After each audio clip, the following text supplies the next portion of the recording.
Greetings and salutations, fellow humans. It's the 26th of October, 2025, and I am Thaddeus Satori. Today I want to share some thoughts on how we humans are programmed. Of course, we will never find a definitive explanation for each person's health, physical traits, beliefs, and behaviors, as it is always some combination of countless variables. Think of how different your parents are from their brothers and sisters, and how different you are from yours.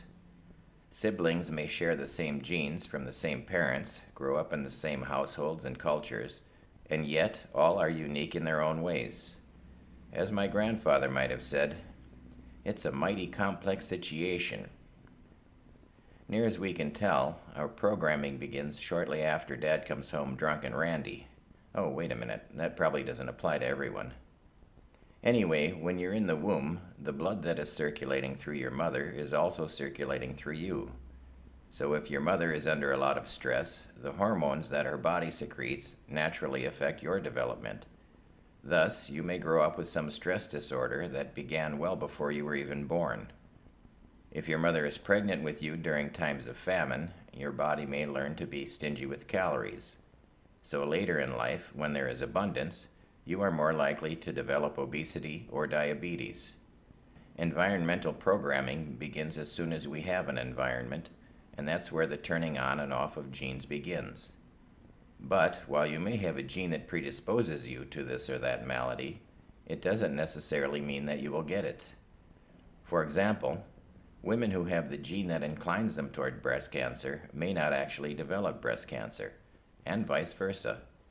Predisposition does not mean predetermination. Some time ago, I saw a documentary called Born to Rage, which asked if the tendency toward violence was genetic.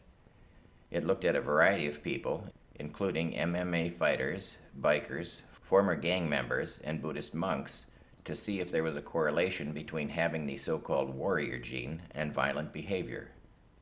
It turns out that many of the more stereotypically violent people did not have the gene, while many of the people we tend to think of as peaceful did. Basically, like all behavior, our tendency toward this or that is some nebulous combination of genes and environment. Family plays a great role in how our brains get wired. If you have a father who gets drunk and beats your mother and you will be more likely to repeat those behaviors when you marry and become a father.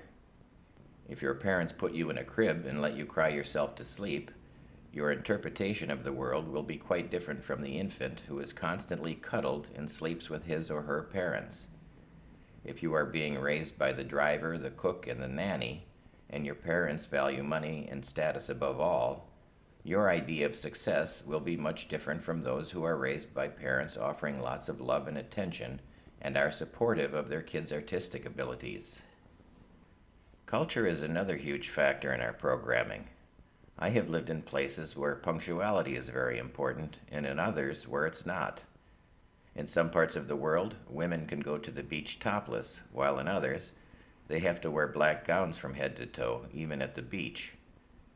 In some cultures, male or female circumcision is standard practice, while in others such traditions are seen as barbaric. There have been tribes of people who thought that the right thing to do with their dead relatives was to eat them. In other cultures, cremation or burial is the proper course of action. How we see right and wrong depends greatly on the homes and societies in which we were raised. Food can also be a great influence on culture. Years ago, I came across a small study that looked at the wheat growing society in the north of China and the rice growing in the south. The cultivation of wheat relies mainly on rainfall and machines, so the people there tend to be more individualistic and proprietary. No trespassing. In the south, rice is the primary source of carbohydrates.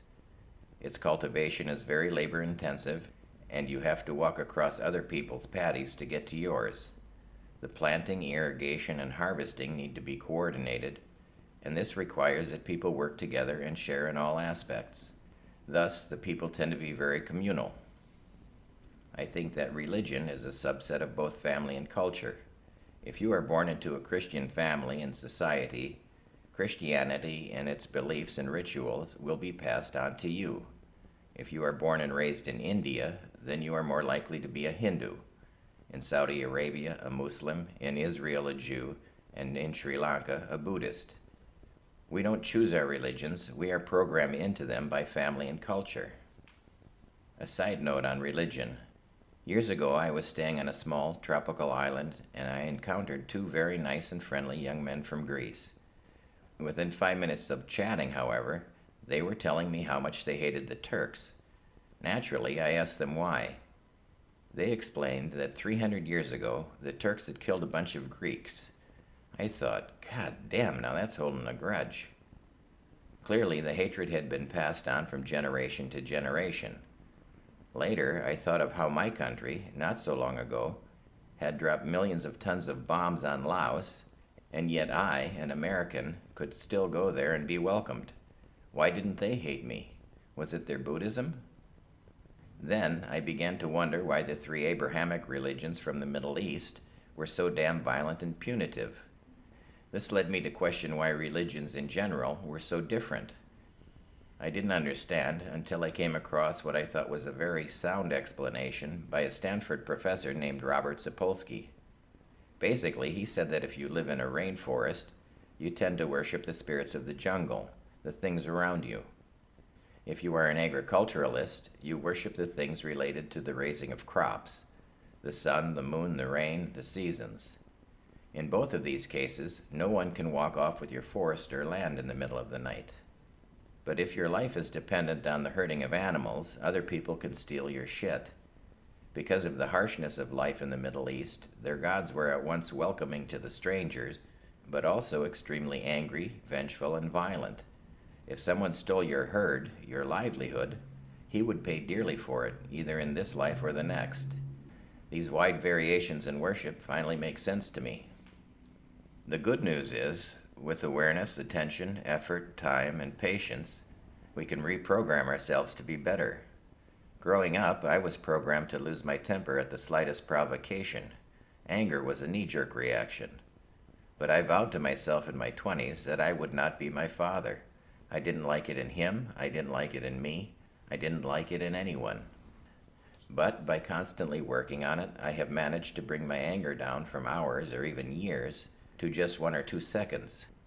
When it hits me, I recognize it and laugh at myself.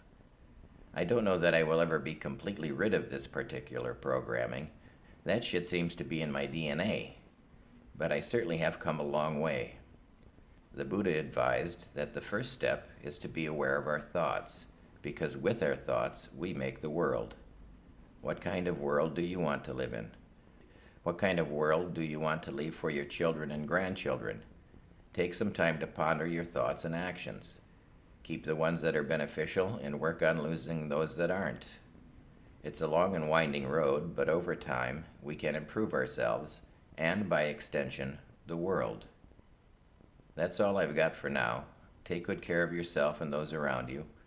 Plant a garden, organize locally, join a cooperative, vote, get involved. Thanks for listening. Cheers.